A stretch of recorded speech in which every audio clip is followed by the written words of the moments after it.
So let's go into section 5.3. So I'm just going to show you some various products, and then we can look at the elasticity and kind of make our own judgments about what they kind of are.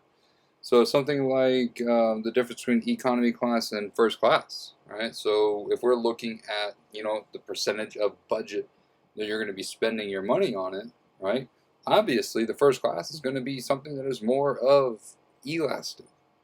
Um, and something like economy class is going to be more on the inelastic side, right? Because um, of this percent of budget, right? So it's like people really want to travel, right? Something like wine would be more of like a want versus a need. Something like a need, like medical care, might be more inelastic. Something like wine or maybe like a car, those are more wants, so those would be more elastic.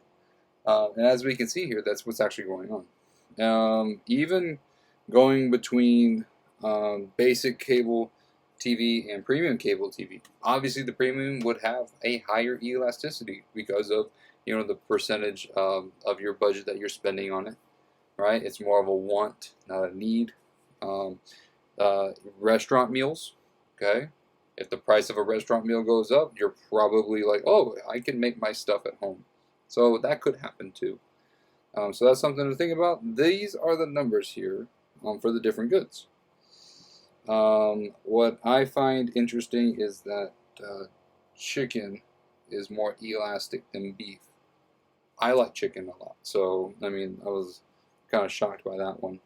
So, but these are different ranges for different products. Now, the next part of this is talking about what about the change in quantity and change in price, and how does that affect the total revenue? Because total revenue is how much money a business is earning. So if I sold T-shirts, right, and I sold 5 T-shirts and I sold them for $10, I would earn $50. That's my total revenue from selling my T-shirts. That is not my profit, right? Profit would have to be, well, I sold the T-shirts, I had to pay labor, I had to pay the materials, right? Now I get my profit after that. But in terms of total revenue, that's what you're going to be earning off of selling something. So if I sold 10 T-shirts for $5, that's $50. Okay? And so what if we were to up the price to $10? Would we sell 10? Probably not. Okay.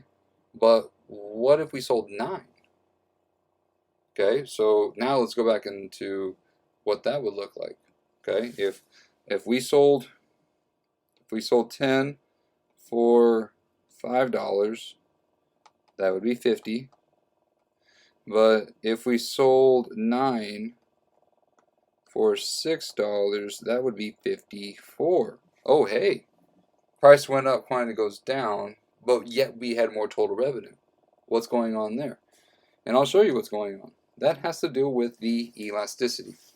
So as you go on the demand curve, what's happening is the elasticity is changing from every point. And we can see that here on this graph here, back on this example, right? When we went from A to B, we were more inelastic. When we went from G to H, we were more elastic. Same demand curve, but as prices get higher, people get more elastic. Okay, so that's going to change your total revenue as a business. So if you're on the elastic side, that means your quantity is changing more than price. So therefore, whenever there's a rise in price, you're going to have lower quantity, more than price. Okay? So total revenue will be decreasing. Think about it this way. If you were to raise your price by 10%, right? That's you're making more money here, but you're losing 20%. Okay? So you gain 10, lose 20. That's negative, right? So total revenue has to go down. And that's what happens with elastic. Okay? If it's because your quantity is changing more than price. So if price goes up, right, total revenue will go down. Okay? Price goes up, total revenue will go down. But what would that mean if price goes down? If price goes down, right? So if you lowered your price by 10%, but quantity changes more, so 20%, that's an increase. So total revenue would go up. So total revenue would go up. And that's for elastic. Okay? The main thing to remember here is that when you are elastic, okay, and price goes down, you can actually make more money. But if you're on the unitary elastic, this means that your price changes are the same as quantity. So if that's the case, right, if you lowered your price by 10%, your quantity would go up by 10%. So you're the same. So your total revenue is not changing if you're on unit elastic. Total revenue is unchanged. Okay, 10%, 10%. So you're the same. Nothing really going on there. Inelastic, though, okay, this is where your quantity is changing a little bit. So if you were to raise your price by 10%, your quantity would go down 5, right? Because it's a small change. So you're up 10, down 5. So that's positive. So if you were to raise your price here, total revenue will go up. So if we raise our price, total revenue will go up. Now what would that mean if price goes down? If price goes down, right, the price goes down 10%, that means quantity goes up by 5. Well, you lowered 10, up 5, that's still negative, right? So total revenue will go down. Okay. So how does this apply to real life? Well, if we were trying to be a band, and we were trying to figure out what is the price of our tickets, well, we need to figure out, well, if we did this price, how much quantity would be? If we changed our price, how much quantity would be? And like what would happen to our total revenue? Okay, we would have to look at all these different possibilities. And so the main goal is to get the most total revenue because costs are fixed. So basically, if we wanted to make more money and your costs never change, you can have more higher profits with more total revenue. So should the band sell more tickets at a lower price or fewer tickets at higher prices? So this really goes back to elasticity, right? If they're a really popular band, right, they're really separating themselves as like, hey, we're the best. Okay, so they're going to be more inelastic. They might be able to raise their price and increase total revenue. Okay, but if you're getting more into the bands that are more common, maybe they're not as good, right? Then if they tried to raise their price, there would probably be more elastic because of more substitutes. So if they try to raise their price, total revenue would go down. It's like, oh, I don't want to go see them. Okay, so if they were to lower their price, they might actually have more people go to those concerts. So they could raise more total revenue for those bands that are more on the lower scale. Nothing wrong with them, right? But they might be more common, so a little more elastic here. So lower prices might be better to raise total revenue versus somebody who's more inelastic, right? Much more of a specialty band. They might be able to get away with higher prices and increasing total revenue. So that's where we like to play around with in terms of the demand curve and total revenue. Because the demand curve is here. Okay, that's the demand curve.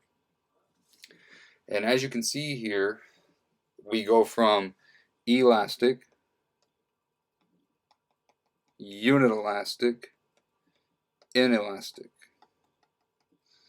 Okay, so that's the different ranges that we have on the demand curve. And as we lower price, what's happening to quantity? Quantity is going up. Okay. So how does this change total revenue? Well, total revenue is going to look like this. As you increase quantity, total revenue will be increasing on the elastic side, right here. total revenue will be going up. See how we're going up the hill as we increase quantity? So whenever prices go down on the elastic side, okay, you will be increasing total revenue. Okay. What about if we kept decreasing price? So we kept going. Okay, we kept going down. We're now on the inelastic side. Okay, so we're coming in, all of a sudden we're on the inelastic side here. Boom, total revenue starts to decrease. Okay, so total revenue is just a hill. Okay, so if I were to ask you, um, price goes down on the inelastic side here, you would say, oh, price goes down, quantity goes up. Okay, so I'm heading to the right and I'm on the inelastic side. So if quantity is going up, what's happening to total revenue? Total revenue is decreasing. So the answer here would be total revenue decreases. Let's do another one. If price goes up on the inelastic side, quantity, right? Prices are higher, so quantity goes down. So if quantity is going down, that means I'm going to the left, and I'm on the inelastic side. So that would mean I'm coming in, and boom, I'm going up on total revenue. So I like to be like on a skateboard, okay, and I like to figure out where's my quantity going. Okay, am I going on my skateboard? I'm going uphill, right? Then that's going to be an increase in total revenue. If I get on my skateboard and then I start going downhill, right, that's where total revenue goes down. The main thing here is figuring out what happened to quantity. Because once you figure out what happened to quantity, you can get on your skateboard, right, and you can find out if you're going uphill or downhill. Okay? So for example, price goes down on the elastic side. Okay, so the goal, find what happened to quantity. Quantity goes up. So now we're heading to the right. So we're going on our skateboard. So we're coming in from the right side on the elastic side, and then boom, right, we're going uphill. So that's going to be an increase in total revenue. All right. So this is my suggestion to you. Okay, if I were to give you, hey, price goes up, it's elastic, what happened to total revenue? Draw the picture. Draw the picture. Okay. Price goes up. Quantity down, obviously. Elastic, this side here. If quantity is going down, that's to the left, so I'm getting on my skateboard, and then boom, all of a sudden I'm going down on my total revenue. So if price goes up, quantity is going down, so I'm heading this way on my skateboard on the elastic side, and then all of a sudden it goes down, so total revenue goes down. So that's my suggestion to you. Draw the total revenue curve, and you can figure out what happened to total revenue. Okay. Now, what we can do with the different elasticities is, I need to show you more about what I was talking about, where something is more vertical, right? That's going to be more inelastic. Something that's more flat will be more elastic. And this has different effects on the changes in price when we change supply. So sometimes we have, something changed in supply, and sometimes people are like, oh, that means they're going to pass on the cost to consumers, or they're going to pass on the cost savings to consumers. Sometimes that's true, sometimes it's not really true. Because the thing is, it depends on the elasticity. So cost saving gains, right? So basically, businesses are saving money by doing something. So they are now able to supply more. So shift to the right. So now, if the demand is inelastic, so the one on the right or left, okay, inelastic, little change, so that's going to be the vertical one. Okay, so the left one. The left one is inelastic. If the demand is inelastic, as in A, the result of this cost savings technological improvement will be substantially lower prices. Okay, substantially, right? There's a big decrease in the price there, which is great. But if the demand is elastic, right, then the result will only lower price a little bit. So even if we have something elastic or inelastic, this is really going to be changing how much the price changes. So what can we do with this information? Okay, this information is going to be very useful when we try to figure out how much does a tax affect demand and supply. That's really what we're trying to get at.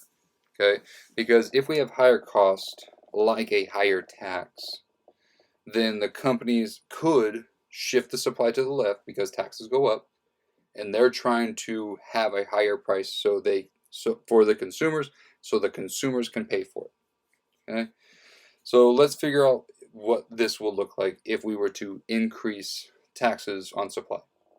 As you can see here on the inelastic part, we're going to have a big increase in price. Okay, so if you're more inelastic, like sometimes cigarettes, because they're so addictive, they might be more inelastic. So by increasing the taxes here, you're going to really increase the price, which means more tax revenue for the government. Or if they were more elastic, right, then we would only have a little bit of an increase in price. So this doesn't really help either for tax revenue. It does decrease the quantity a lot, which is good in terms of if the goal is to get people off cigarettes, right, and it's elastic, yes, raise the price, do it, because that will decrease the quantity. But if the goal is to increase tax revenue, you might want to do something that's inelastic. Okay, so that's going to be the difference there. Basically, drawing the graph will show you the answer.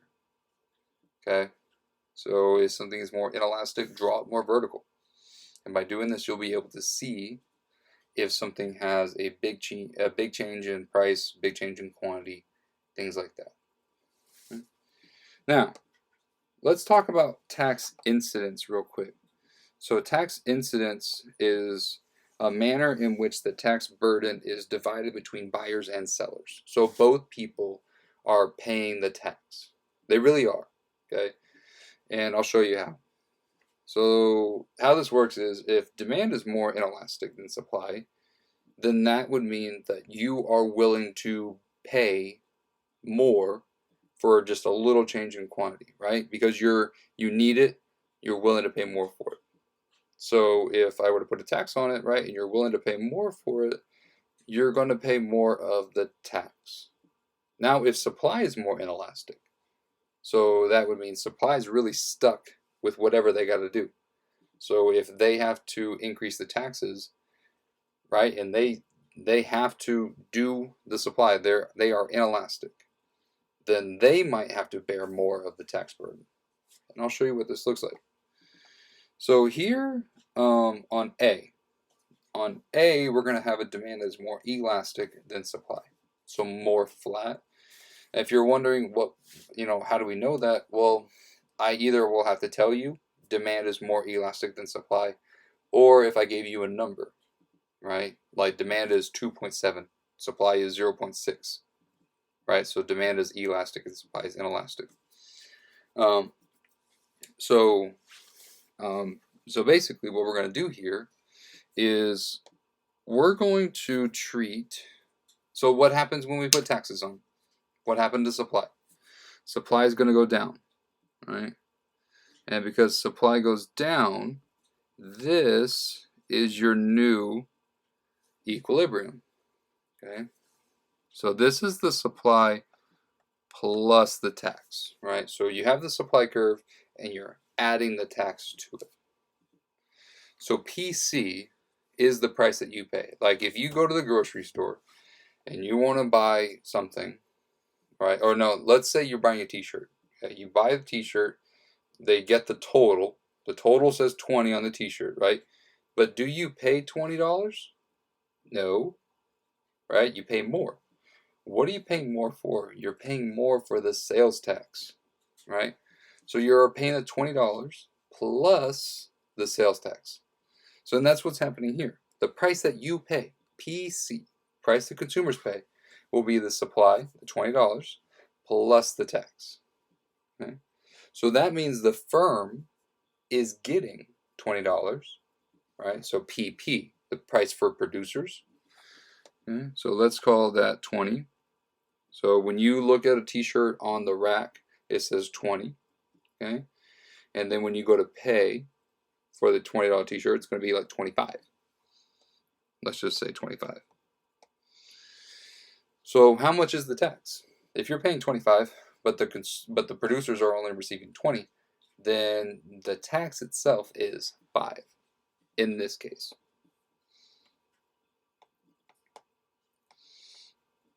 Okay. And as you can see here, right, we have PE and QE. So that's where equilibrium used to be.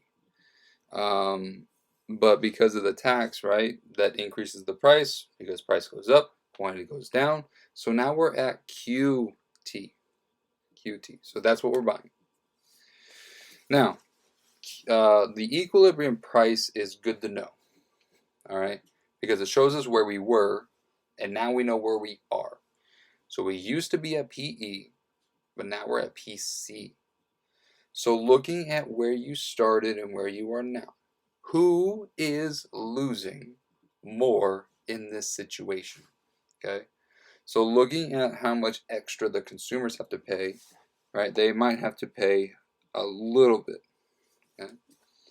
But producers, right, they used to receive PE, but now they're receiving PP. So a much bigger decrease. So what's happening here? Well, because producers are losing more, they are paying more of the tax. That might sound confusing, right? Because you're like, well, the consumers are paying the tax. That's true, okay? But looking at where you used to be and where you are now, okay? The producers used to receive PE, so way up here, but now they're receiving PP. So they're losing a lot of money here because of the tax. So in this case here, right, demand is more elastic and they pay less tax. Supply is more inelastic and they pay more tax. Let's look at it the other way. When supply is more elastic than demand, the tax incidence on consumers, right, is larger than the tax incidence on producers. And let's see what that looks like. So if supply is more elastic, okay, and we want to do the same thing where we are changing the price. We want to do the same thing where we are increasing taxes. That's going to be decreasing the supply, right? So supply plus the tax. You are still trying to buy a t-shirt, okay, that says $20 and you're paying the tax. So you pay 25. The producers receive 20, okay? But because demand is more inelastic, you will be paying more of the tax. How do we know this? Because you will be looking at where you started, which was PE, okay? And looking at where you are, PC, you are losing that much to the tax. And then PP, the producers are losing this amount. So let's say PE, let's call it 22. Okay? So that's what you used to pay. You used to pay $22. How much are the producers losing because of the tax? They used to receive $22, but now they're receiving 20. So $2. Okay? Now, what about PC for the consumers? Well, now they're receiving 25.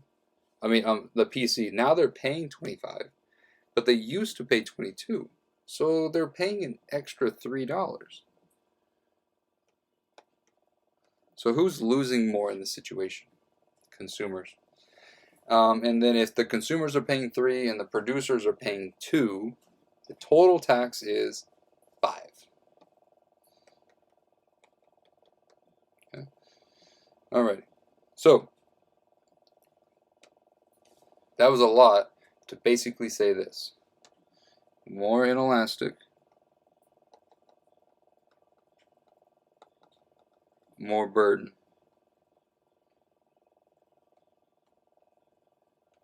The more inelastic you are, the more burden that you have. And we can see that on A, right? Because elastic demand, inelastic supply. And sure enough, who was paying more of the tax? Producers. Producers pay more.